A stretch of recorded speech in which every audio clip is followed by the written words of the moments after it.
अस्सलाम वालेकुम। आज हम नेक्स्ट लॉजिकल ऑपरेटर पढ़ रहे हैं जो हमारे पास है एक्सक्लूसिव और। ठीक है, एक्सक्लूसिव और का निक नेम होता है ज़ॉर।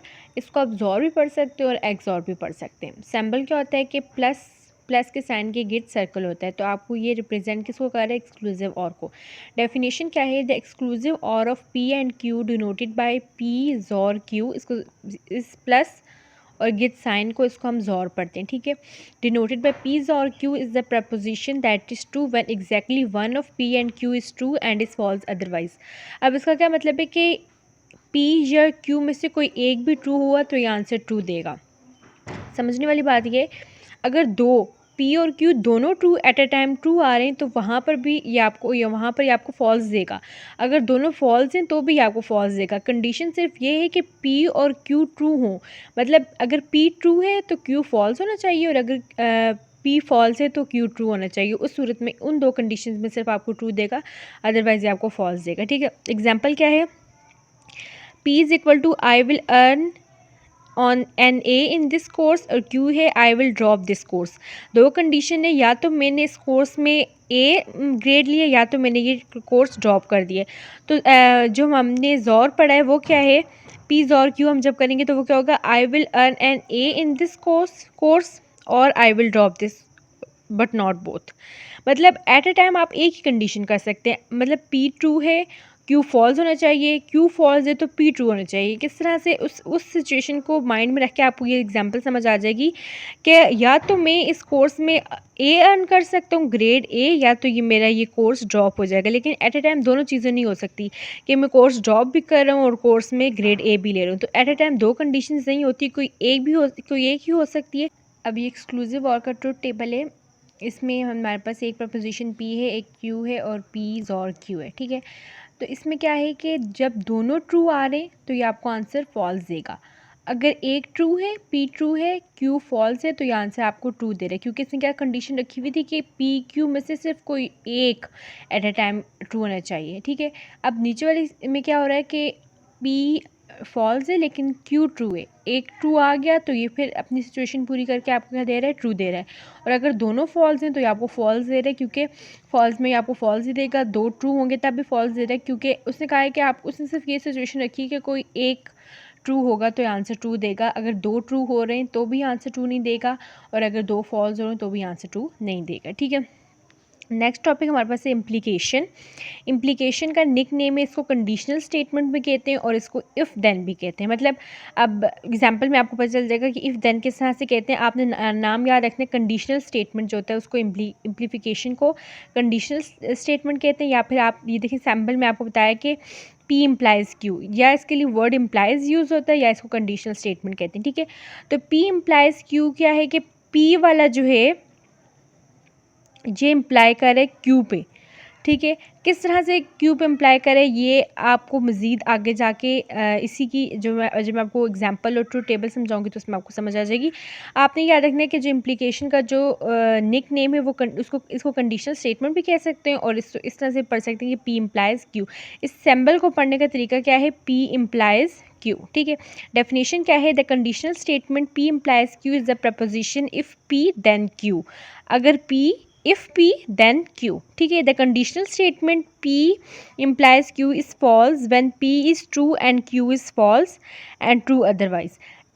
कंडीशन पहले बता दिए कि सिर्फ एक कंडीशन में ये जो है फॉल्स होगा, वो भी कब, जब ये the conditional statement p implies q is false, सिर्फ तब फॉल्स होगा when p is true and q is false and true otherwise. मतलब ये तीन जगहों पर ये ट्रू होगा, सिर्फ कब फॉल्स होगा, जब p ट्रू होगा और q फॉल्स होगा, ये सिर्फ उस कंडीशन में फॉल्स होगा, बाकी टाइम ये सब में ट्रू होगा। ठीक है, अब हम देखते हैं आगे ट्रुथ टेबल तो ज़्यादा अच्छे से समझ आ जाएगी।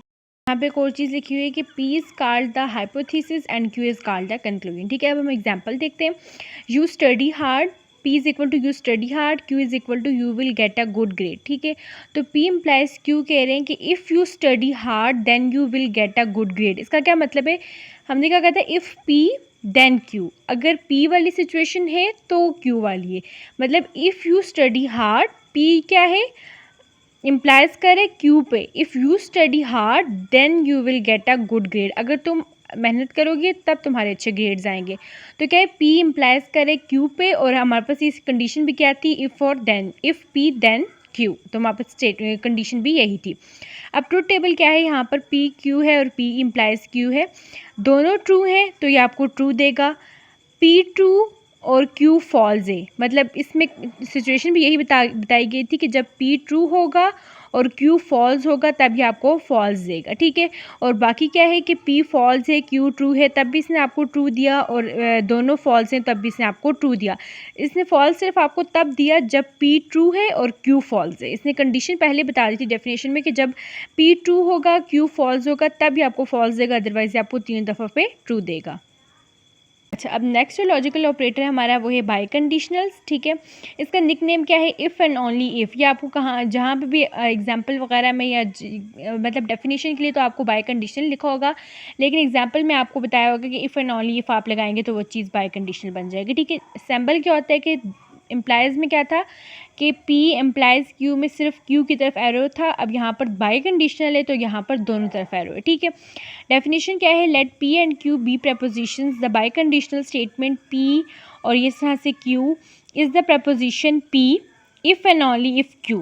क्या मतलब, इसको किस तरह से पढ़ें कि इसकी प्रपोजिशन क्या है, P if and only if Q, मतलब यहाँ पर आप सपोज यहाँ पर आप पी लगा रहे हैं और यहाँ पर आप क्यू लगा रहे हैं, तो कैसे पढ़ रहे हैं, P if and only if Q, ठीक है। इसका मतलब क्या है, द कंडीशनल स्टेटमेंट पी, आप उसको बाई कंडीशनल पढ़ लें, biconditional q is true. सिर्फ ये ट्रू कब होगा, when p and q have the same truth values and is false otherwise.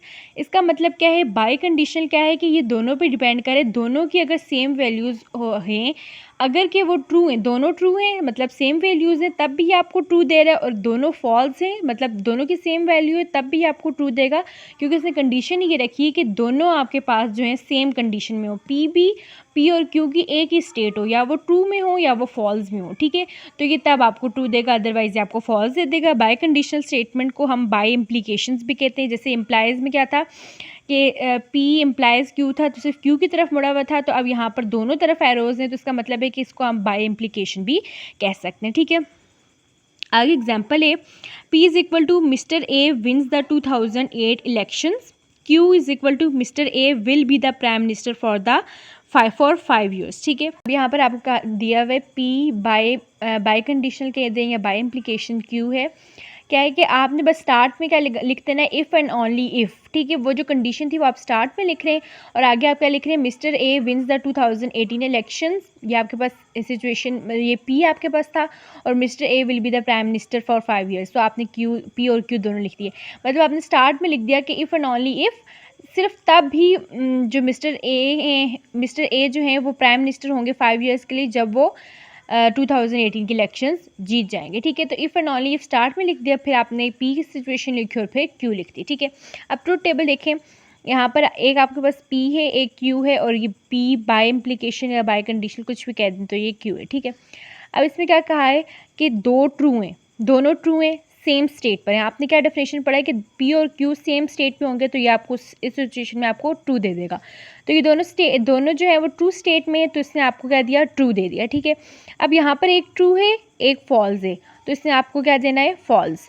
फिर यहाँ पर एक फॉल्स है एक ट्रू है, तो ये भी आपको तब भी क्या देगा, फॉल्स। और दोनों फॉल्स हैं सेम स्टेट में है ना, तो भी आपको ये क्या देगा, ट्रू देगा। तो बाय कंडीशनल के आपने एक चीज़ याद रखनी है कि जब दोनों सेम स्टेट में होंगे, दोनों मतलब क्या होंगे, दोनों या तो ट्रू हैं या तो फॉल्स हैं, इनकी स्टेट्स क्या है, सेम है, तो ये आपको क्या आंसर देगा, ट्रू देगा, और बाकी जगह पर आपको फॉल्स देगा जहाँ पर इनकी सिचुएशन जो है वो सेम नहीं होंगी। यहाँ पर जो है वो हमारे लॉजिकल ऑपरेटर्स जो हैं वो कंप्लीट हो गए। अब आने वाले लेक्चर्स में हम नए टॉपिक्स कवर करेंगे। Thank you.